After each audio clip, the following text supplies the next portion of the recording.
All right, everybody, and welcome to the 9 Years Podcast, episode 275, with myself, Nick Draper, and the face of the BBC Sport website, Mr. Stuart Deacons. And Stu, I was thinking this earlier, episode 275, quite a nice number to reel off. And then I thought to myself, 275 episodes, the world is a completely different place now than it was when we did episode 1. And it's quite scary think of the differences that have occurred in that time, notwithstanding, of course, a pandemic, which, I mean, is slightly a bit different, isn't it? If you think of the timeline of events, it throws a bit of a spanner into the normal procedure of things.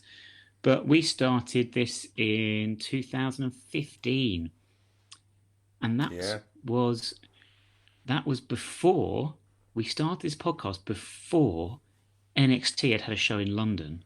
Which, for the wrestling fans out there, wow, that's mad. I can't believe it was that long ago. Wrestling has just devolved. It's got really terrible over the last few years. It's declined horrendously.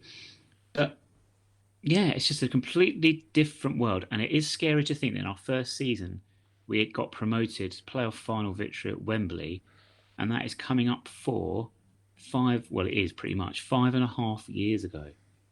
Where does this time go? Do you know what? We started at a really interesting time, actually, because we had at the end of the season, we had the playoffs.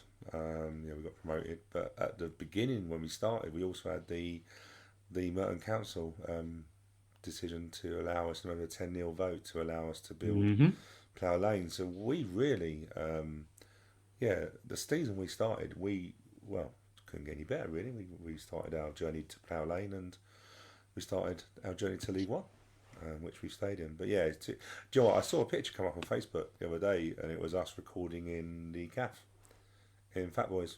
Chris, yes, Paul Raymond, and I looked at the technology we were using, and it was just like, wow. But someone's got to start somewhere, haven't they? Do you know what I mean? But yeah, we did. It's But yeah, you know what? 2 years ago seems a different world now, doesn't it? All fun though, isn't it? All fun. Keeps us on our toes. Fat Boys was rubbish food. I'm sorry. I can't have this. I know every time it comes up. I'm just stunned by people who go, well, I say people, like how many realistically, if you have 4,500 capacity stadium, which towards the end there, we were hitting fairly regularly that amount, weren't we? Let's be fair. Tail end of the conference south all the way through. How many of those really were actually venturing into Fat Boys? Probably not that many. Yeah, just horrendously overrated. I never understood it. It was always busy though, wasn't it? But then it's a small venue, isn't it? So it's gonna, basically the thing was what made me chuckle with Fat Boys is like every breakfast you ordered was basically breakfast and a tin of beans, please. It was just and it was a whole tin of beans, and not one of those like half-size ones. One of those 4 cans of beans, just on everything. Have you never had a plate of beans or a cup of beans? Just to get the quote correct for this bit, no. And if you know, you know. Anyway, sorry, we're getting wide sidetracked. What are we talking about this week, Stu? We are talking about a draw at Wickham, FA Cup tie Boreham Wood, preview the visit of Portsmouth on Saturday if it goes ahead, because we are recording on Wednesday evening, but the world is imploding once again with fear of another wave of a COVID variant, and football fixtures are being postponed. This is because of squads picking up COVID and players being able to play because they have to isolate under the new rules and restrictions. And all along during this pandemic, Stu, things don't happen by fingers. They're dropped in slowly. You get you mentally prepared for what the next step's going to be. So you sort of made your peace with it by the time they actually announce it. So I think what we are going to have is, I don't think we're going to go into lockdown. I can see schools being closed for a couple of weeks in January. I can see football fixtures being suspended, really, just because of the cases of COVID going up, even though at time of recording, hospitalisations and deaths remain unaffected. So, yeah. Do you think Portsmouth is going ahead on Saturday? Are we going to preview a game that's not actually going to happen? Well, it's a problem, isn't it? Because I think today, obviously, we're recording this on Wednesday. Millwall, I think Millwall game's gone already for the weekend. I think QPR game's gone already. Um, so yeah, all it takes is for us to have an outbreak, and yeah, potentially. But then another weird thing in is that Spurs and Leicester have put requests in to have their games played on the weekend, and they've been declined. Yet they've just called a game off 2.5 hours before kick-off for Burnley, Watford. So there has to be some consistency on it. That's my. Do you know what? From a football point of view, taking away the fact that, there's a virus going around, is that we're playing really well. So you want the game to go ahead, don't you? And also money, isn't it? We've got the Boxing Day game, Charlton. We need the money. We can't afford for football to be suspended, and we probably can't even afford. What else could happen, Nick, is that they might put behind closed doors or reduce attendances, and again that hits us financially, which we can't afford, and a lot of other clubs on the moment can't.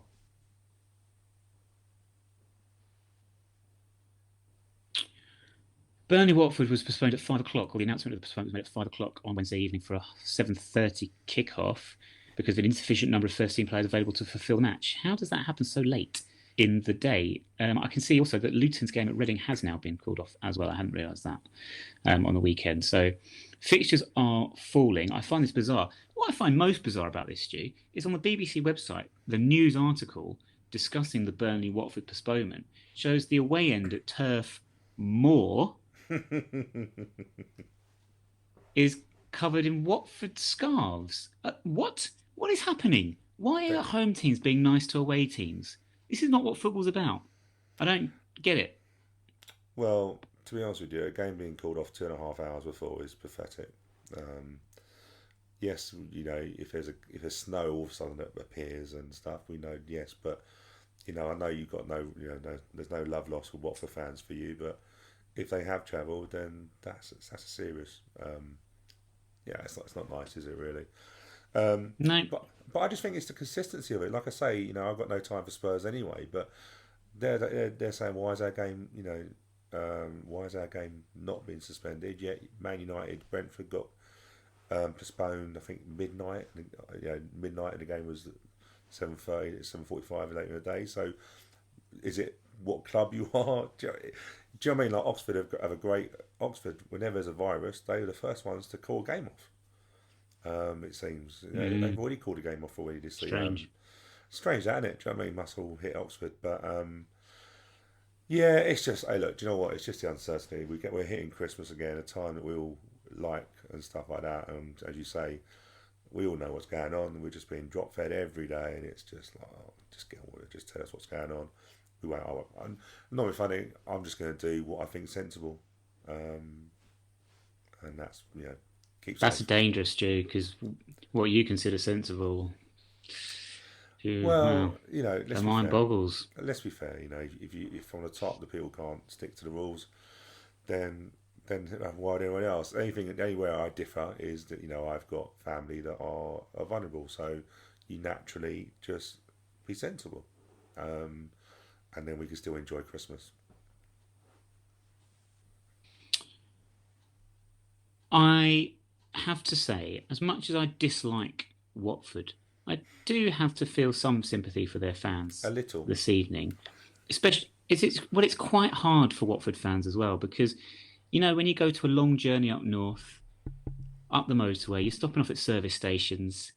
They're having to slum it with their Greggs or their McDonald's or their Starbucks. There's no quinoa. There's no salmon en croûte for these Watford fans. What are they going to have to do? They're going to have to slum it with the proles. But they wouldn't get out of Burnley anyway. Like Burnley, it's northern, isn't it? Like it's just like I don't even know what do Watford fans think of Burnley. Chips and gravy, surely chips and gravy, Mars bar, battered Mars bar. Yeah, all the stereotypes of northern people just all coming out now. It is Burnley Watford is definitely a clash of cultures, and I make no apologies for making those stereotypes because we all love stereotypes. It what make the world go round. Anyway, all that said, Portsmouth are visiting, as we said. As it stands, it is going ahead. There are certain things happening in relation to COVID protocols at the stadium, and that was announced on Tuesday. Not going to get into that, Stu. Everyone will have their different opinions on that and the need for them and whether it's needed or not. But okay, fine. Not going to get into that one. What I will say is that following that announcement of checks for COVID certification and all this business and aiming for something like 10% of capacity to check 10% of the capacity and things like that.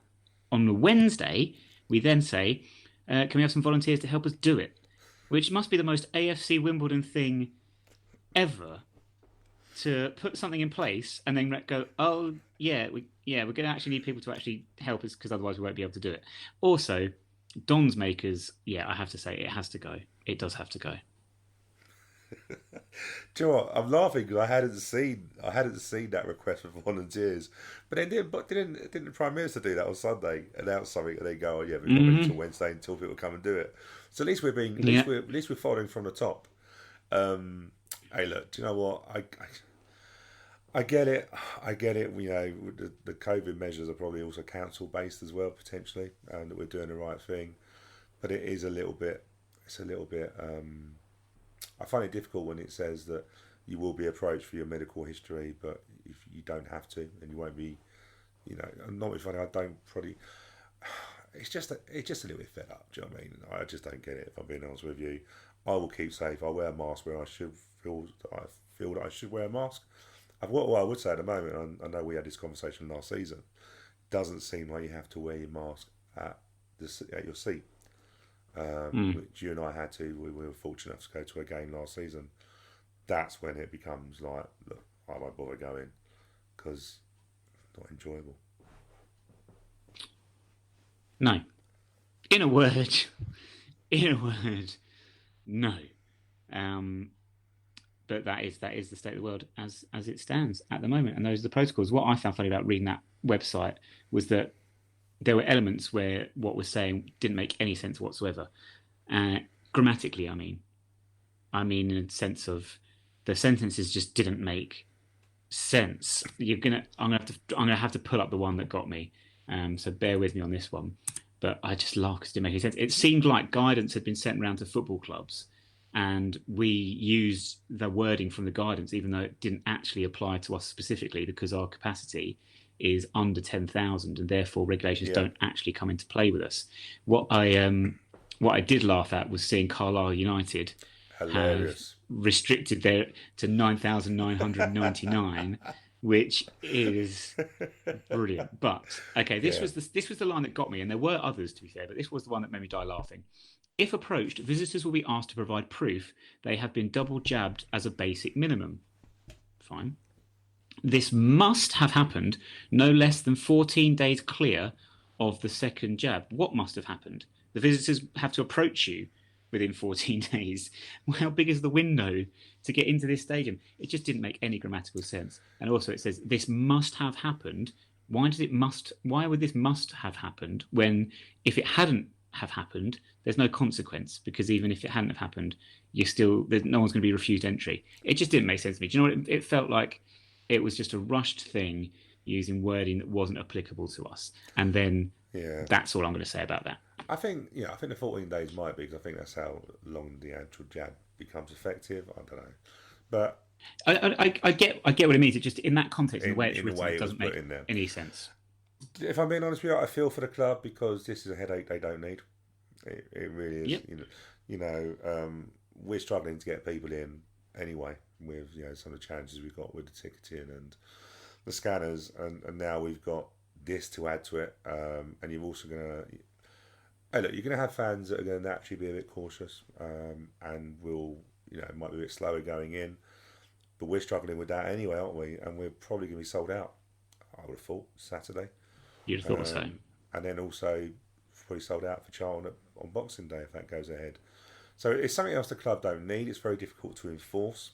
But yeah, this is where we are at the moment, isn't it? And I suppose, when we talk about financially, I suppose the way the club are looking at it is if this means that we can keep crowds coming in, and keep bringing the money in, then they will do what they need to do. But I've already I've already seen a few people now question whether they actually want to go on Saturday because they see it as a potential spreading event. It's the thing with this virus is it doesn't seem to be as deadly, but it's more contagious, and a lot of people want to go and see their family at Christmas, so it might even affect the attendances. It's a nightmare, isn't it? It's just 2 years on, and we're still. I'm missing Santa. It will affect attendances. I'm missing Santa. Where's Santa? Just I don't know, go to Selfridges or something. I think he's in Do you there. know what? I didn't even take my son. We went. We went to Selfridges. No, I wouldn't. No, we went to the Ashley Centre in Epsom on Saturday, and Santa's got a mask on. He has a beard and a mask. I saw kids crying their eyes out. Yeah, it'd be quite scary, that. Isn't it? I would be scared. Do you know what I mean? Like, Santa don't look normal with a mask on. Like, what's going on? Santa surely should be exempt. He's old. Well, I was going to say, Santa is coming up to approaching something like thousands of years. Well, he's thousands of years old. Yeah, I think he's almost otherworldly. I'm not sure he needs a mask. I think he has sort of superhuman, supernatural protection. It's like a ghost figure. I do think it will be sold out in terms of numbers of tickets being sold. However, you will see lots of people deciding not to go. The overwhelming reaction I seen to me personally, and this is anecdotal evidence, so you can throw it in the bin if you wish, and that I would not have any issues with you doing so. But in my lived actually, Stu, I'm going to change my tone completely. I'm going to do a whole 180 on that because this is my lived experience. So therefore, this is 100% true, and no one can dispute it or argue with it because it's my lived experience. People aren't going because they're more worried about picking up, not getting ill, but having to isolate. Because I think it was Tuesday was the last day that you could have a positive test and have to isolate, but be out of isolation before Christmas Day. 10 days, isn't it? So, is that right? Yeah. So from here on in, if anyone gets a positive test or anything, then they're on their own for Christmas Day. How many people do you reckon are deliberately going into events where they could potentially test positive so they don't have to go to their mother-in-laws or something? Come on. Well, you know how Stu's brain works. We know what you're thinking. Come on. I'm not the only one probably going, oh, well, I'm testing positive. I'm going to have to stay in and watch the football. Oh. On Christmas Day? Well, there's always reruns, isn't there, and stuff like that. And James Bond, and whilst he's still male. Anyway, yeah, okay. On that note, where are we? So, Portsmouth, okay. We will finish off the show discussing Portsmouth and predictions for it, but we come into it in good form, as we mentioned last week. We are playing very well, I think, at this moment in time, scoring lots of goals, still having trouble conceding. We're still conceding too many. But I thought we were unlucky with the goals we conceded. Unlucky, maybe harsh, because I wouldn't say that it's our fault at the end that we've not got the 3 points because we've given away a dodgy penalty. And if you were gonna suggest to me watching the 2 goals we conceded on Saturday to Wickham, that okay, so for one of the goals, Akinfenwa outmuscled a defender, and for one of the other goals, the second goal, Akinfenwa was wrestled to the floor by another defender. If I told you those 2 defenders were Ben Hennigan and Paul Osu, which defender would you allocate to which role in those 2 goals? Because I'm sure as hell not thinking it's the way it actually transpired, because Akinfenwa just gets his strength in front of Hennigan, blocks him off before he lobs Zanev for the first, and then Paul Osu panics. Panic? I think that's the right word. Yeah, I think so. Hey, look, it's a great finish by Akinfenwa, isn't it? We know what he can do. Yeah, he's just too strong. And Hennigan, you could see Hennigan's reaction after it, that he knew that he'd been outmuscled and probably was frustrated with it, as many other defenders will be in their career. The penalty, do you know what? I think it's the closing out of games again, isn't it? We let the ball bounce. As soon as you let it bounce, you're in trouble. I still think it's a harsh penalty, if I'm being honest with you. I don't know why we still kept arms around, just let him go. But in the last minutes and stuff like that, we'd just scored, a great header with Jack Rodoni, so you're trying to hold on to a lead, but it's just we're still a little bit naive, aren't we? but performance was really good. Yeah, and two excellent goals from Jack Redoni. A header, I was surprised to see, but a very well worked goal, and well, both goals are very, very well worked. And we said last week, Stu, I didn't fear going to Wickham really because I think the way we've been playing, we moved the ball quickly, which we had struggled with. There was a period there, wasn't there, around our sort of dodgy form where we lost at Cambridge and we lost to Wigan and FA Cup performance against Guernsey, which was poor. We weren't moving the ball quickly enough. But I think we've overcome that, and we really are, and we're playing through the lines and causing problems. And I think we'll cause anyone problems if we can keep this up. And I don't think I felt Wickham away. It didn't worry me. It didn't worry me because I think people thought they'd sort of try and slow the game up and stop us from playing and everything like that. But I didn't think. I thought we would just have opportunities on the break, and I think that proved. Um, my concern is perhaps, like I said before, energy levels. We need members of the squad back in because I don't think this 11 can keep up these levels of energy and performance, especially over Christmas New Year period. No, I think in terms of their youngsters, aren't they? So I think energy wise they'll be fine, but fatigue and mental fatigue and stuff, I think that's where we need to be able to mix. You're right, we need to be able to mix around, and we can't at the moment. I think the biggest thing, in terms of winning at Accrington and getting a draw against Wickham, they're probably two games you would go difficult games in terms of being out battled, physical team, and stuff like that, where we're not. I can see my wife's got Alexa on. um, so in I terms, wondered what that was. I was I thinking know, thought I yeah, could hear something in the background. yeah, it's Alexa. She's doing her dinner. Bless her, got a What? Ultra. What? She's doing my dinner. I'm so Not Alexa. jealous. Alexa's not doing my dinner. Alexa's just timing my dinner. Um, Right, but I but even think so, you've got Alexa. Your words, you've got Alexa in your household. yes, yeah. I can't see her, thank goodness. I'm still not allowed within 100 yards. Well, yeah, it's a bit dodgy, isn't it? But where was I? Yeah, so I think the difference this time is we didn't get involved in trying to out battle them. So I think when we played Rotherham Mm. and teams like that, we felt like we've got to match them physically. Well, we haven't really. We just got to use our noddle and have enough of a threat for them to be wary about us. And Wickham, let's be fair, Wickham looked absolutely on the counter. We were very, very good. Hit the post what 2 or 3 times. The first goal is just a great move. Um, as soon as Ollie gets it and goes in the box, can't be touched, and he knows where Jack Redoni is going to be. Um, and the second, great for Edgar Kaja. Didn't give up, put a good ball over, and Jack's just as dangerous with his head now as he is with his feet. Um, so I think the performance levels are very good. That's the difference now. I don't know about you, but with the Cheltenham game, and even the Accrington game to a certain extent, we are playing some really exciting football. Like football's Mm. getting me off. Football's getting me off my seat, which is quite a lot when it's cold. Um, yeah, so I think the performances are very good, and we're finally learning that we haven't got to compete, and we can play our own game and let them worry about us, and that's what teams have done. How do we tighten up, or do we need to tighten up? The difficult one is I just don't know whether we're ever going to be a team that's going to be a boring. I don't see us doing a 0-0. Um, I think by Have the we had very one this season? I don't think we no, have we? no, I don't think we've had Not off the hardly top of my head.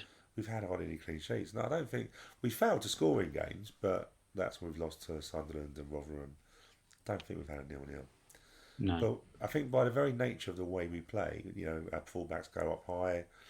We have four falling around attacking. I just don't think we're set up to defend. We've just got to be a bit smarter. I suppose that's the thing. We've just got to be a bit smarter and use our noddle as the experience comes in and close games out. Um, but I think you have to accept that we're going to be, a team that's going to give chances away.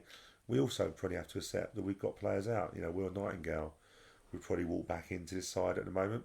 Would also give us a great presence up top as well.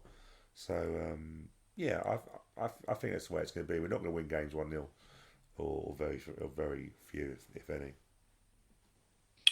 7 draws in the league this season. Yes, none of them were goalless. They were all score draws. So On balance, though, watching the Wickham game,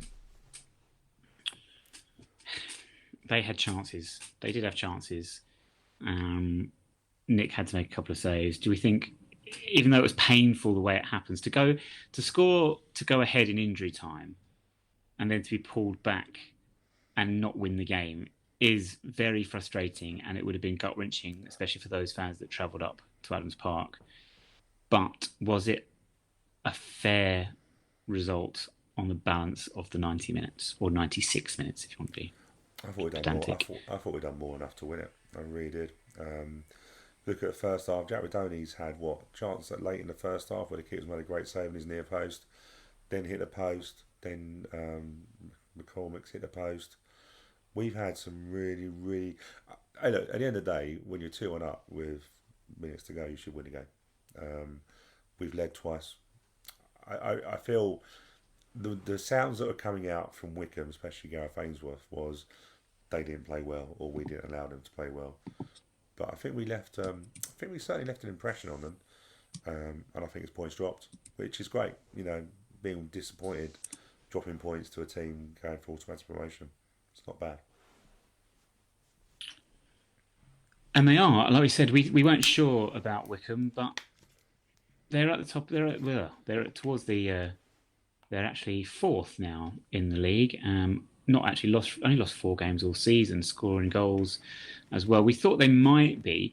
How long do you see this lasting with Wickham? Because I don't see this being a long-term thing where they're at the top end of League One, bottom end of Championship. I don't see this being what's long-term. I see them just sinking back to being sort of mid-table League One side. Is that unfair of me? No, that's where we see him. It's weird, isn't it? Wickham. Hey, look, Wickham won the lottery just as much as we did when the season was curtailed. They somehow managed to stay in the playoffs. We somehow managed to stay in League One. So we both got lucky at both ends of the table. But they got into playoffs and won it. And when you go into the Championship, automatically you're about £4 million better off. So, if you look at it, they didn't spend loads of money. They come back, they signed Sam Volks, which is a great signing for anyone in League One. Yeah. We've got Macaulay. They've got some good players. I see them being a Rotherham. I see them being that yo-yo club. Okay. And this is where the problem is at the moment. Like we talk about Premier League to Championship, where you've got your clubs like Norwich and yo-yo. I think it's going to happen with the Championship. And it does Championship to League One. It sort of does in a way, doesn't it? Do you know what I mean? Look at Wickham, look at Rotherham. I see them as being something like that because if they're, I think they're well run from what I see. Yeah. And if you use your model of one season in the Championship, £4 million, spending half of that for argument's sake, coming back down, you get a yo-yo club. And that's why I don't want to discuss it today. That's why it's got to be a bit fairer distribution of money for the leagues, because we talk about the parachute payments in Prem to Championship, but 80% of the TV money going to the Championship and 12% to League One. That don't seem fair. Anyone's book, does it? No, not at all. Actually, let's keep on that point for a second. But I just want to say Peterborough would be another example, perhaps, of a team that would sort of bounce between League One and Championship. They had a few years down in League One, but back in Championship now. Anyway, in terms of financial distribution, it's a kind of a semi-link here, Stu, to the FA Cup draw, because we were drawn away at Boreham Wood, and you pointed out something like £144,000 that goes to teams that are televised in the third round. All the fixtures chosen for live TV, once again, feature Premier League teams. This does tend to always be the case. And you made a point that £144,000 would be absolutely fantastic for lower league clubs and clubs like ourselves, whereas Premier League teams, they barely notice it coming into their accounts, their bank accounts. If the TV companies didn't show Premier League teams, would the money that was given to teams screened in the third round be as much as £144,000? And there's your argument, isn't it? And you're right in that. I think it feels to me like if you look at the FA Cup, it feels to me it's more, well, even the Premier League, it's more the international market where the money's made. Which is not a surprise because it's a big world out there, isn't it? But it feels to me that the TV rights are so big in other countries, and China, America, they don't really want to see Bournemouth versus Wimbledon, do they? That's the problem. So I think it is, the TV companies pick the big games. You're right. Would you get the same amount of money? It just, the fixtures are crazy, crazy. I just A couple of them are, yeah, yeah. yeah. And when you think the ones that have been missed out, Yeovil, Bournemouth, didn't get anywhere near it. I just find it sad, and the FA Cup loses its magic, doesn't it? And those FA Cup games, I think I might watch Millwall Palace. Probably interest me a little bit, but let's also not forget Championship clubs, just as well as Premier League clubs, put their reserves out. So it's Millwall reserves versus Palace reserves. Really, the FA Cup is treated that badly. But no, I was disgusted when I saw it. I was like, they're not even going to notice the difference. You can actually get more money from the TV money than you actually do winning the third round. It's mad where this money's coming from, though. I mean, when I was younger, Stu, I only seem to remember there being like FA Cup third round, fourth round. You might get one or two live games. Now you're getting half a dozen, let alone the ones that are screened internationally. Luton Yeah. versus Harrogate has been moved to a Sunday 12:30 kickoff for international broadcast, which is ludicrous. And as I say, I often do this. I apologise if I bore you with this one, listeners. But the death of the 3 o'clock Saturday fixture is one of the saddest things to happen to football, I think, over the past 10, 20 years. And I think fans love it. Fans love Saturday 3 p.m. That's what it's all about. So I do worry when we go up to the Championship, It's which we difficult will do now. eventually. It's difficult now, though, because I'm sort of, we're old now, aren't we? Well, I am. But yeah, 27. but if you're, I look at some of my nephews who are in their 20s now. All they've ever seen is games. Well, yeah, they know no different. Yeah. Do you get what I mean? So for us, Saturday 3 o'clock is sacred, and thankfully we still get those. But I think fans who don't necessarily go to games, so your Man United fans, your Man City fans. I was on a bus the other day. Someone saw the Wimbledon top I had. Oh, I'm a Man City fan. Oh, I'm not talking to you anymore. But where is his social? He was a Cockney like me. Where's the association with Man City? So he doesn't care if the game's on at 3 o'clock on a Saturday. He wants to watch his game on TV, doesn't he? So that's your problem now. I wonder now if there is people that really give two hoots. Two hoots, yes. Well, funny, there was a thing on Twitter that popped up the other day. It was a clip of John Fashanu scoring away at Swindon in the Premier League in 1994, a fantastic goal. And that wasn't football just better then. It was a clip of Match of the Day Goal of the Month with the Lightning Seeds music in the background. Phone in for who you would vote for none of this Twitter nonsense and Jermaine Jenner's talking how much will they nonsense. charge you on those? Do you remember? Club, Club call. I remember phoning Club call and my dad going absolutely mad, and I was trying to work out. Well, I think what I was trying to say to him was it wasn't a dodgy line, like dodgy. It was football. I don't know what was worse. Just had to point out for the younger listeners that Club Call was a service in which you would use a telephone which was plugged into the wall at your home, not something that you carry around to play games on, and you dial the number using the keypad. And for something like £6.50 a minute, you get some latest gossip or interviews with players at the club or whatever it was. And occasionally you might hear Joe Kinnear effing and blinding about something or other. But even those are the back days. then, and teletext, like Love teletext. Absolutely goddamn love teletext. Honestly, the moment you'll be waiting, they'd only have like 3 fixtures to a page, so you'd have to wait until it flipped over. Oh yeah, to it would go fixture. to the next one, wouldn't it? Yeah, and you're just like, but that anticipation and that delayed gratification was just, you can't understand it if you've never experienced it. It was so good. And you know what else I miss is when if you weren't going to the game and you were out and about in town or whatever on a Saturday afternoon, and all the men would be crowding round the window like Dixons. I've done that. They need access to Dixons, obviously. That's why you don't pedestrianise a town centre. But yeah, that's just, oh man, those were the days. But they were good days. And you know what? People spoke more because you actually had to talk to people about getting information. You weren't all just fed it on a Twitter page. You actually chatted to people and discussed football. Do you know what? I remember once, right? Sorry, I know I've got from tangents. Once, We had a family holiday when we were really young, Chris and I, and we had Everton at home on like Easter Monday. So we travelled back. Oh my God, I can't believe it's so sad. We actually did this.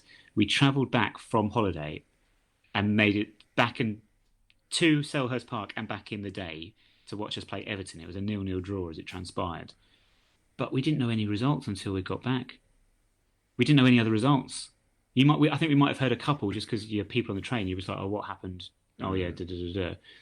But it was literally you get home and you'd be watching it on Match Today, going, "All right, such and such," and you know what? Didn't need to know. Didn't have any desire to know until that time anyway. But now it's all like click, click, click. Now. Really, very quick before we move on, because we digress, but it's interesting. I used to go to my aunts who lived in Newtown, just outside Shrewsbury. Always 6 weeks holidays, and I remember listening to the radio, and Dundee United were in those days quite good in European competitions, and literally just listening to it on the radio and being what's the word? I literally could feel the atmosphere. You know that sort of radio sort of atmosphere. Yep. And the reason I say it is because the other day I was looking. I think they were being shown on TV, and I actually could recall listening to those games on the radio. And you know, your head just gives you a picture, doesn't it, of what it is, and it was nothing like what I saw. But I think there's too much TV on, too much as I'm watching a game at the moment. So there you go. But there you go. Yeah, the radio gives you such. Yeah, try it. If you're not listening to a game on radio, trust me, there's some great commentators around who can make the game sound a bit better than what it is. But it's a dying thing, isn't it? It's just. Yeah, and by the way, I'm just going to say Barrow are 2-0 up against Ipswich. For those listeners that are listening live, Ipswich, wow, geez, they're in a... Well, who knows? They might turn this around, and by the time everyone's listening to this, they've won 5-2 or something. But bit of a mess at Ipswich. How the mighty fall. Well, yeah, they are currently actually 12th in League One, which is... They're 12th, yeah, they are 12th. Portsmouth are opponents on Saturday. They are 8th. They've not lost in the last 5. That's encouraging. And we only recently played them. Teams very rarely win both games when two teams play each other so quickly in such short succession. Your logic. No, it's so rare to happen. Do you know what? This used to happen. This used to happen actually in the league years and years ago, and it would happen quite early. The team you'd play like maybe second or third fixture of the season in August, you might play them again sort of November, December time. There were some that were quite quick turnarounds. I remember, obviously, we played Watford on the opening day in 1999, beat them 3-2. We played them again in December, so it was quite a quick turnaround. But that was we did beat them both times because we were good and Watford are shit, and we beat them 5-0. But anyway, Portsmouth are improving in terms of results, but the feel I'm getting is that performances still aren't where fans are expecting them to be, and were they not knocked out surprisingly of the FA Cup by Harrogate at Fratton Park? Yeah, they were. I think it's like anything. I think Pompey fans probably want the performance and the result. With Danny Cowley Danny Cowley gets results. I don't really recall Danny Cowley's side being breathtaking to watch, but then the teams that win are not always breathtaking to watch. So I think that's where you are at the moment, isn't it? I think it's a very tough game. But the Pompey was probably the start of us performing. Even though we lost that day, we performed really well, and I think it would then snowballed into the Crewe Fleetwood games. Tough game, but then we've got a tough Christmas period, haven't we? You know, look at the fixtures there, coming thick and fast. So, but do you know what? We've got a decent home record against Pompey. When you look at it, still remember the 4-0 when Sammy Moore scored. Top corner, and obviously last time we were at Kings Meadow, Terrell Thomas scored the winner, didn't he? So we've got a decent record in terms of at home, and we've already beaten Pompey 5-3 in the season. Did we? I didn't count. Of course it does. It's an official fixture. Well, yeah, all right. It's funnily enough, it's escaped my radar. I can't understand how it's done that, but well, it is what it is. So what you're basically saying is you expect us to win. So your prediction is? I think a 2-1 win. Yeah, you always think we're going to concede, don't you? So We don't yeah, keep we don't keep clean sheets. Let's be fair. no, we don't. We really don't. We're like Prince Andrew on a. No, let's not make that joke. So I'm going to say it's going to be 0-0. Having just said that, Just having saying said no that, deal. I'm doing my next 180. We Oh, don't Scrooge is score coming goals. We to don't concede goals. We don't keep Scrooge clean is coming sheets. to Flower Lane on So Saturday. logically, that can only mean it's going to be 0-0. Updates will be on our Twitter at 9YRS Podcast. We are rapidly running out of time, Stu. So very, very quickly, Boreham Wood planned ballot for tickets has been withdrawn, and at the time of recording, no new system has been announced. But I don't see any issue in the club saying, actually, on reflection, we think we could do this better, so we're going to look at it again. I don't have any issue with that. My only issue is we've got to be quick because the game's coming up actually a lot quicker than you think, especially over the Christmas New Year period where things are more difficult to get done. Yeah, definitely, definitely. I think it wasn't the greatest plan, but then you're going to upset people no matter what you do, aren't you? But you're right, yeah, especially with the Christmas post and what have we got now? We've got 2 games for Christmas post. well, if you post tickets out. I hadn't even factored that into my thinking. But you're right. But it suddenly came out of left field. I was like, what? I was like, oh Yeah, yeah, of course. but no, you're right Yeah. because you got me thinking the game is coming up thick and fast. I think Bournemouth would have already sold 2,500 tickets already. Not of ours, of theirs. Do you know what? Sorry, Stuart. I haven't heard the phrase Christmas post in so long. It's true. No, do you know what? My Yeah. local McCoy's queuing outside the door today, putting their post in Yeah, or sending yeah. stuff off. Yeah, it must be. Yeah. Do you know what I mean? So that's why I was saying about a Christmas post. No, you're But, right. You are bang on right. Sorry. Yeah, but yeah. you're Ignore right. me. We've got 2 home games. What have we got? We've got Pompey on Saturday. We've got Boxing Day Charlton. against Charlton, and then I think it's the last home game we have before the Yeah, we've got Plymouth and Oxford away, haven't we? yeah. So if you're thinking about people collecting their tickets or etc., you're right. You're right. You know, it has to be decided soon if the game goes ahead at all. Because this is the thing at the moment, isn't it? You know, we could hit January and the game don't get played. More spine And phone actually, calls. what you've done this, Stu, is you've wrapped up the podcast in a nice little package because that's taken us from where we began to where we now have to finish. Breathtaking. Yeah. But thank you for joining me, Stu. No problem.